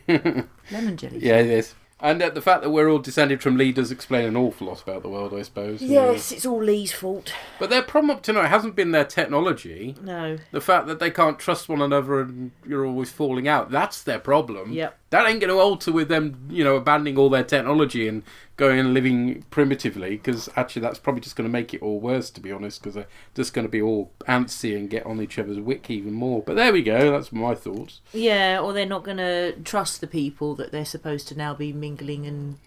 Yeah, there'll be a falling out with them. Yeah, they'll have a war with them. And then they'll all die of preventable diseases because they gave up their technology. Yes, exactly, yes.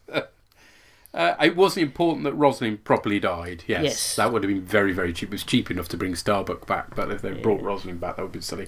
But I mean, Starbuck's not an angel in any sort of Christian sense anyway, because angels aren't human beings, and they don't look like human beings either. So that I've always found that a little bit weird. I mean, obviously, I don't have a problem with the mystical side of things. I have a problem with the never-ending flashbacks, but not with the mystical side of Galactica. I can live with that. It's just obviously they have clearly a very different idea of angels than at least the Christian one is.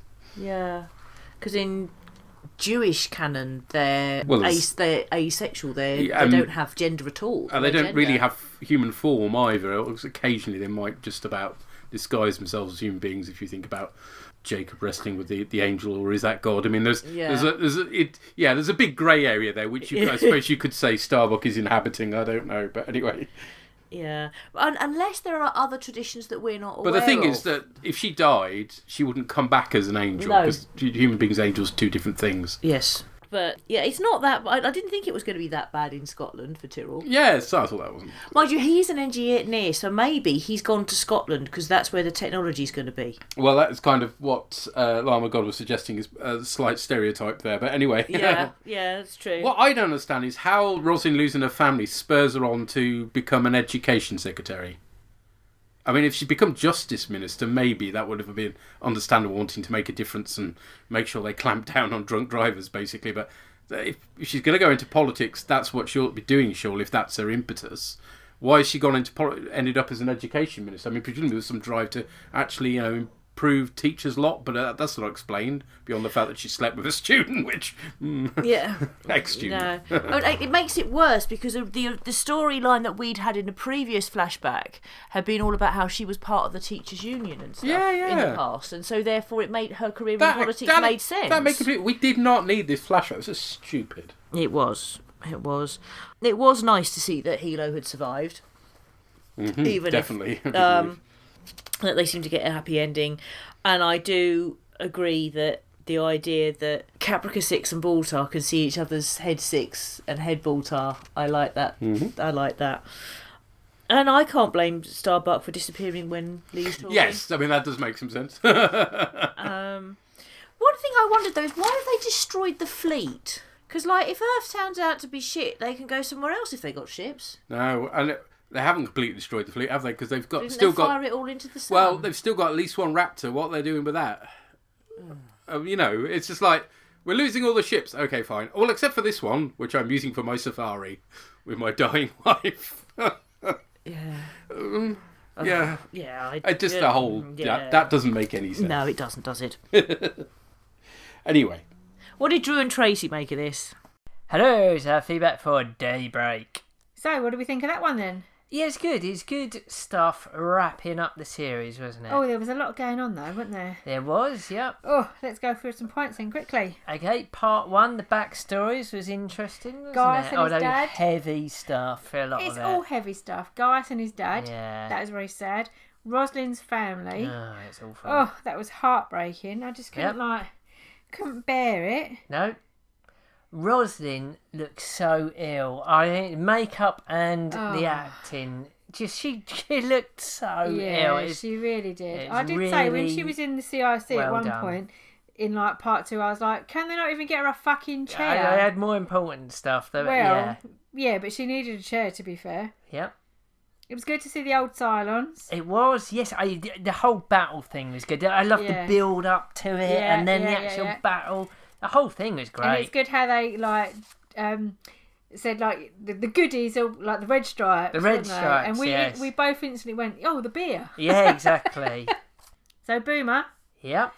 She had to have a bit of compassion in the end. Yep. She gave back Hera. Yep. That was good stuff. But then she got what was coming to her, along with Tori, which was good to see. Oh my goodness! When they said that they were going to start, Tori was already backpedaling. Yeah, she was like, when they said, "Oh, we're going to know everything about each other," she was like, "Shit!" Yep. And you could just see Chief's face, couldn't you? And I didn't think he was going to fucking wring her neck. I thought he was going to punch her in the face. One of the biggest things I remember about it is that bit where he just goes crazy and throttles her. Yeah. I'm really glad that Baltar at last got redemption and came good. You know, he's been like bad and good and bad and good. Well, he's just acted like a pussy the whole fucking way through this series. Well, the whole episode. And you know, at the last minute, he's like, "Nope, I'm not coming off with you. I'm going to stay. I'm going to battle, and I'm going to do good." It was good. It was like, and also getting reconciliation with Caprica 6. Yeah, it was good. It was lovely to see. They've got a lovely story. Yes, yeah. It really fucking annoyed me. What was that? That Starbuck was going to be the one who leads them to Earth. Yeah. And is like the hero of the story. You know how much I fucking hate this woman. Yes, I know. What again, we've been saying, is it going to be explained? No, it wasn't. No, How does any of it work? So, what was her leading them to Earth about? What was her finding her body previously? It's not really... I mean, perhaps we've missed a point. I listen to the podcast and people go, oh yeah, that was that. If I've missed a big point of what it was all about, I don't know. But then also Lee standing on Earth, having a big chat about, like, with her, and she's saying, you know, I've done my thing, I'm going to go now, and then all of a sudden she's disappeared. Was she never there in the first place? I'm not sure what's going on there. So why was the Earth that they jumped to now different to the one that they jumped to before, when it was all desolate and like it looked like Planet of the Apes Part 2? That was because the Earth that they jumped to, like, in the mid of it all, was original Earth. But it was not the Earth. The one at the end was our Earth. And that was the thing. They had got to that and called it Earth, and eventually it evolves into us. No, I think the writers had a change of heart in the middle and sort of said, actually, we need to like end this on a green note, so let's like get them to Earth. But that was the thing. They like rechristened another planet Earth, and it turns out it was Earth all along. I feel like the writers gave Apollo a little bit of a Richard Marx hairdo. Yeah, I know. In the middle All of a sudden his hair got really long. Yeah, but I think they did that because when he got to Earth and the wind was blowing, they need to have the wind blowing through his hair like an 80s rock star. It's a bit Richard Marxy for me. Yep. Rosalind's death, terribly Can't sad. even go through I it. know. It's Can't even awful go through it. stuff. It was just heartbreaking of the series. Yeah, but I think they did it really nicely. Yeah. In that, she was up in the Viper. Yeah. And like Adama's going to build the house. Yeah, that was lovely touches. I really enjoyed it. Yeah, I think it's a good round Wrapped up it to up the really whole well. I'm series, sure there's going to be some questions that I'm going to come Yep. up with, but I really enjoyed it. It was good stuff, yeah. It's a good end. I can't say let's have another one. Nope. So let's leave it there. Okay. Take it easy, guys. Bye. Bye. Well, you can have another one if you can source a copy of the plan. That's how it works, and Blood and Chrome after that. Yeah. Yeah, he has got a real Richard Marx hairdo. And I think probably just so they could show the wind. Right, that was the reason, was it? It wasn't a good look as far as I was concerned. No, it looked bloody awful. Okay, so 2 big chunks of explanation here. So as Drew was trying to explain, there are 2 Earths, okay? We're on Earth too. Well, yes. The Earth that they've been hunting for all this time is their Earth. That's different to our Earth. And the planet they end up on, they decide to call it Earth after their Earth. So our Earth wouldn't have been called Earth, according to the series, had we not been, settled by Lee's descendants. So that explains that one. Starbuck is all about leading them to the new Earth, our Earth.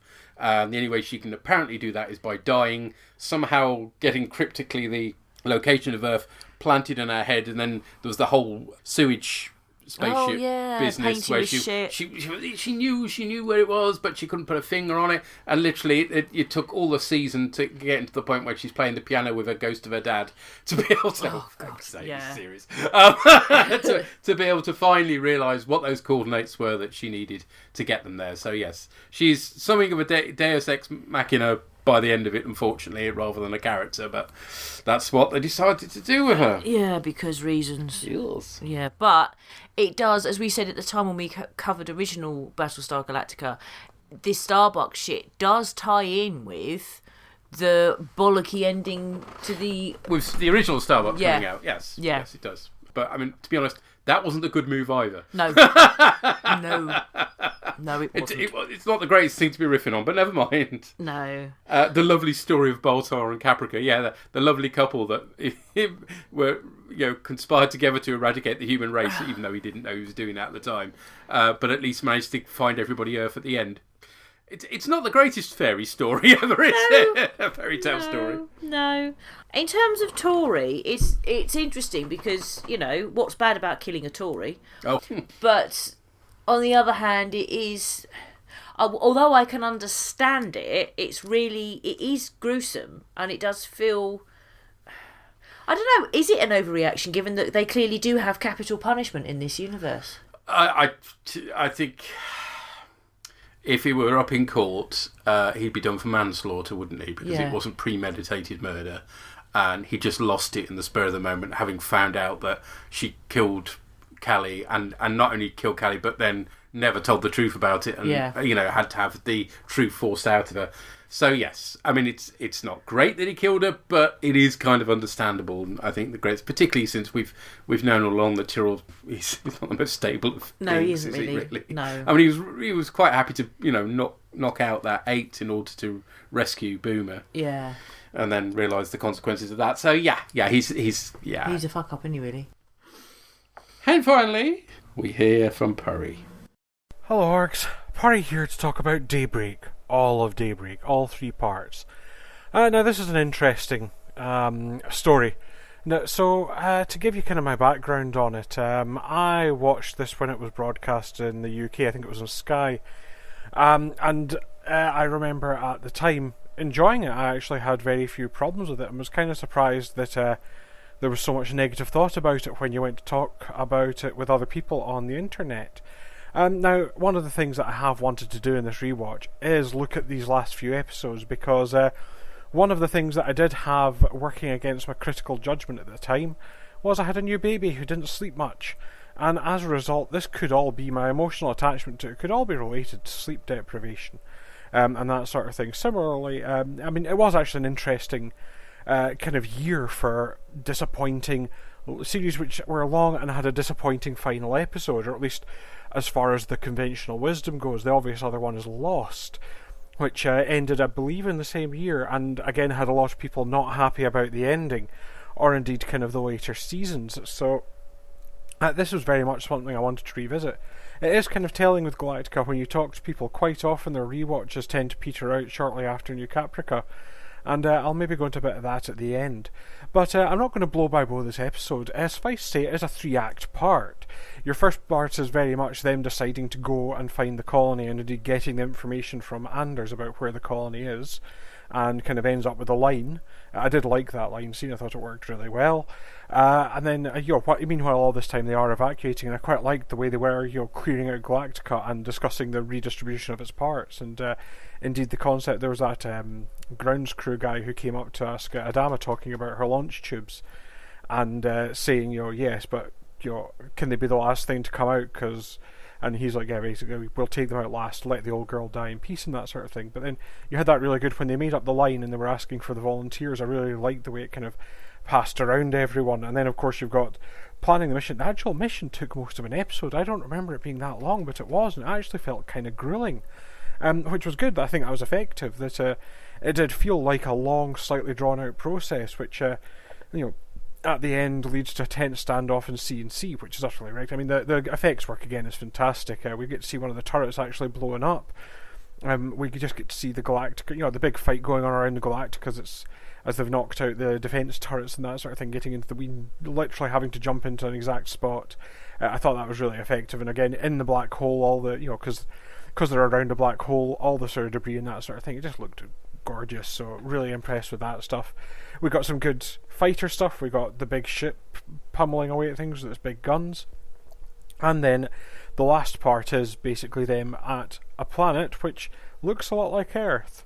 Yeah, I mean, I actually did enjoy it. I think the bits which I found most moving in this last bit, Adama's last flight from the Galactica, that was kind of, that was one of the ones that brought a lump to the throat. And actually the Adama Roslin scenes, I think they were the ones that really had me weeping. The Starbuck stuff, less so. She just kind of disappeared, and I think that was one of the things that a lot of people found unsatisfactory, and I can see why. She kind of just vanishes. What was she? Was she ever anything? We never really get it explained. And again, the other thing would be, I mean, one of the things that I know bugged a lot of people is everyone suddenly agreed, whatever 10,000 of them agreed, yes, we will give up all our technologies, fly our spaceships to the sun, and start breeding with the locals. I mean, aside from it being a spaceship guided to a prehistoric planet Earth, where basically the denizens of that ship then move in and take over the planet, well, maybe not take over, they're meant to be interbreeding, but go for take over the planet, possibly even supplanting the current Neanderthal species wandering about, guided there by a guy in a bath. Does that sound familiar to anyone? Yeah, it's got a Golga Frinchen B-arc feel to it. And that's maybe something which did jump out to me after a couple of days, after kind of the initial emotional hit had worn off. And yeah, I just, part of me doesn't like the whole, no, we've got to give up all the technology, start from scratch, all that kind of return to basic stuff bugs me a lot.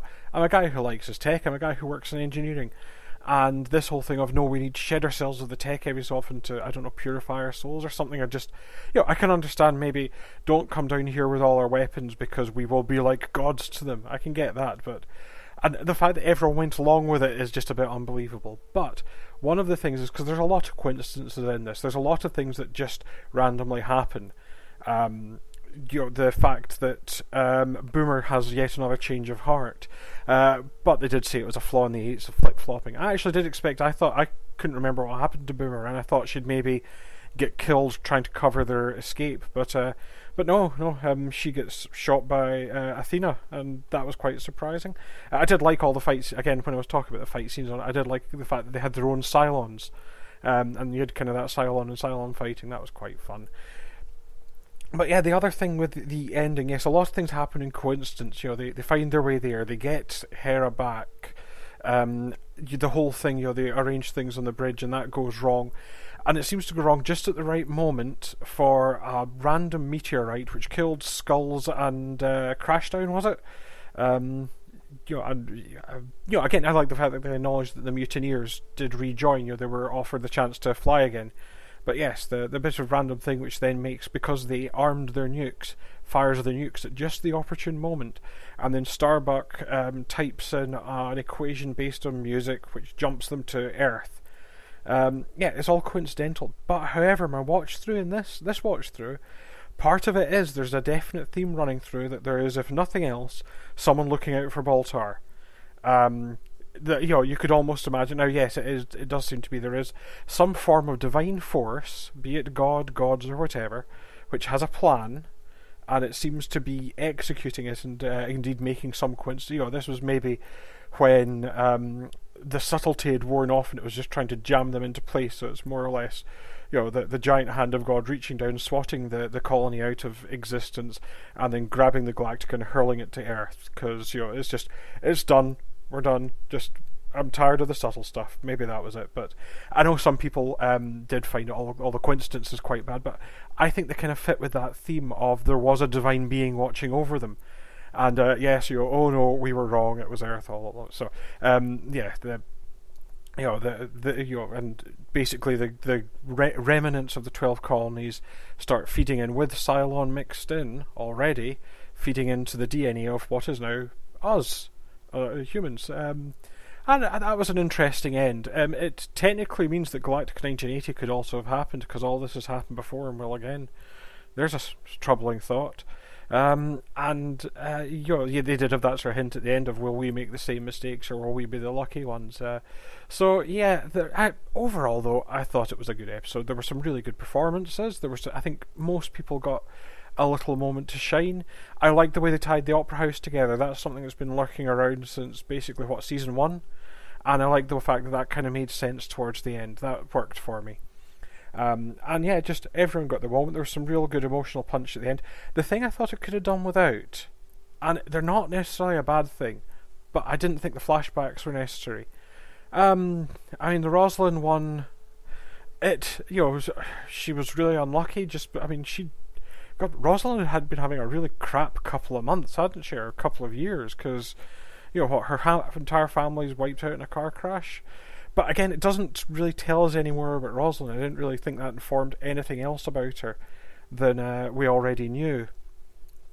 Similarly, the Lee stuff, that he nearly slept with Starbuck while his brother was passed out on the sofa. It doesn't make us like Lee anymore. It doesn't really make us like Starbuck anymore. And then the whole thing with the pigeon, I know someone on an online forum tried to say, maybe the bird symbolises Starbuck as just this thing. And I was like, so Starbuck's a pigeon which comes in and craps when you're ironing. Actually, that fits, that works for me. But I don't think we needed a flashback to see it. You could have just said, yes, she's a pigeon that comes into your house and craps when you're ironing. And the Adama one, it actually did work a bit for me. Again, the idea that he had a cushy job lined up, he could have gone, he just refused to sit and take a daft lie detector test, and indeed it's pretty stupid. Lie detectors are notoriously fallible. But yes, it was a wee bit of information, but none of it was necessary. We could have probably cut, I'd say, close to 30 minutes, maybe 45 minutes out of this if you took those flashbacks out, and I don't think the episode actually loses anything without them. I wonder, and again, it's things that I was wondering, were these put in as kind of a precursor because they'd started making the assets for Caprica, and they were trying to maybe build up a bit of buzz, so look, here's Caprica in all its glory, because you've got that series coming soon, don't you? So yeah, overall, just some thoughts about Galactica. It's still a fantastic series, and indeed really influential. There's every too often a series comes along, Babylon 5, Star Trek, which really rewrites what makes TV for the next era. And I think you can look at everything from, there's a definite point of Battlestar Galactica happens, and then there's a change in look, feel, and the way things are filmed for everything beyond Battlestar Galactica. And I think that's important. Again, whether it's ever considered one of the most profitable franchises, who knows? But I think this one definitely sits. It's historical, and it is. It's really good. It does lose its way towards the end. the problem we had in this era was that quite often people liked big story arcs but didn't maybe do the Babylon 5 thing of working out where they'd finish. And I think that's maybe the lesson that you could take from both this and Lost, is at least know where you're going to end, at least have an end point, have a destination in mind, even if you take a few meanders to get there because of networks and that sort of thing. But overall, I think this was a good couple of episodes, and it's been good to really revisit this. It's been good to actually do the total revisit, again, not usually giving up just after New Caprica like I've done before. And yeah, it's good to revisit. I've not actually seen The Plan, which is coming up, and I've got to either find my iffy downloads of Blood and Chrome or possibly buy it to sort of cover that, because those are two things. And there is part of me which doesn't want to, because there's part of me which is happy about the way the series wrapped up, and I really didn't need more. And in fact, I wonder if Caprica would have worked better, the series, if they'd left it a few years, but they probably thought they wanted to keep the momentum going. So yeah. But overall, good stuff and a good series. So all that remains for me to say is do keep up the good work. I always look forward to the podcast, and I'll hopefully be joining you in the next couple of episodes. And who knows, God, is it Buck Rogers coming soon? Am I going to have to buy Buck Rogers on DVD? Is that a thing I'm going to have to do? Well, I'm willing. Really, I'm willing. But anyway, I will catch you next time for, I can't remember, The Plan or Blood and Chrome. But until then, bye for now. Dude, you bought Galactica 1980 on DVD. It's really, Buck Rogers is a work of absolute genius in comparison. Yes. Yeah. Yeah. Well, we bought Automan. We did. Yes, we have another podcast to blame for that. So, it's not just us that encourage poor spending. Yeah, well, we said about the flashbacks. I mean, the Adama flashback, all that proves is he's an honourable man. Yeah. Yeah, well, if you hadn't learnt that in the 4 years leading up to this, I don't think we needed the finale to point it out to us. So. No. But I like the Hitchhiker's reference. That's nice. That is nice. And Starbuck is a pigeon who comes into your house and craps on your ironing. This also explains a lot. Yes.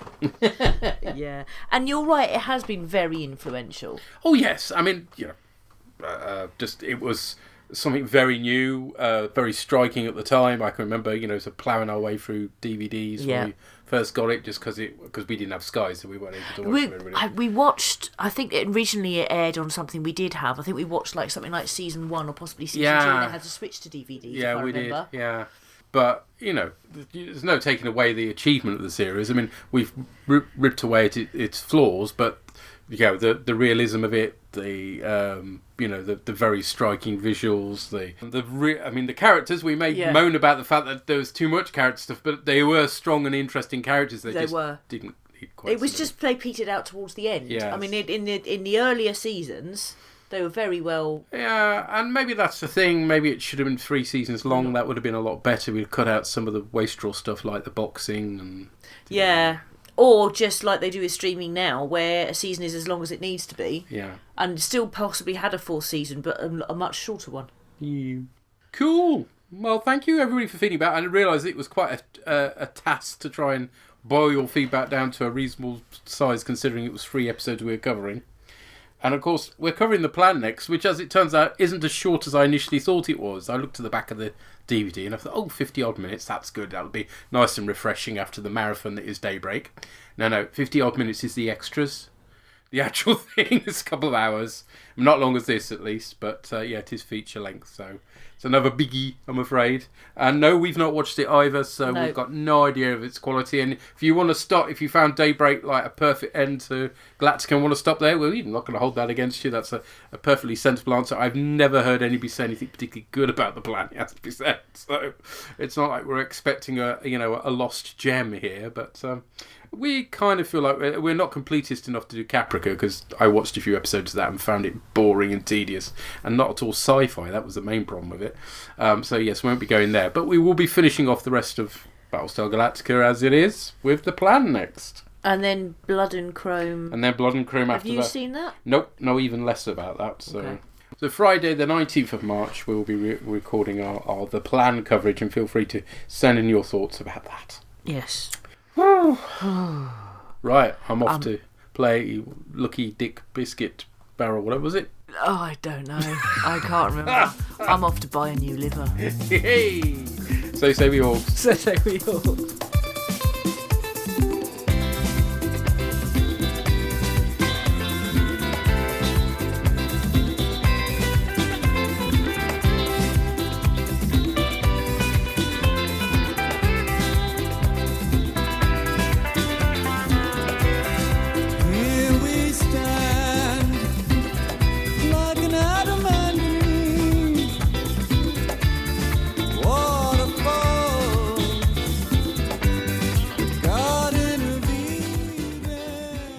The music at the beginning of this podcast was arranged and performed by Drew Barker.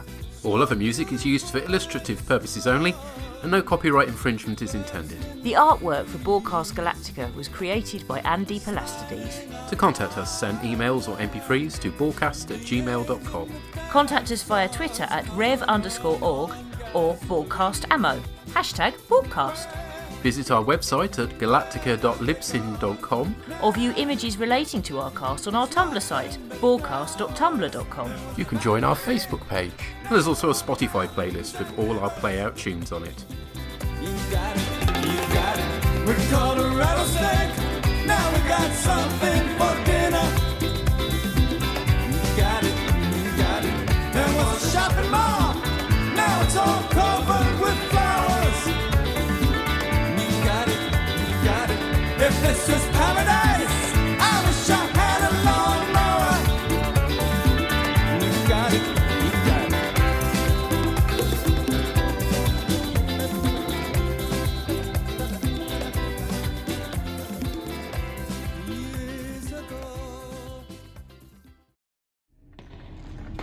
Shut it down! By your command.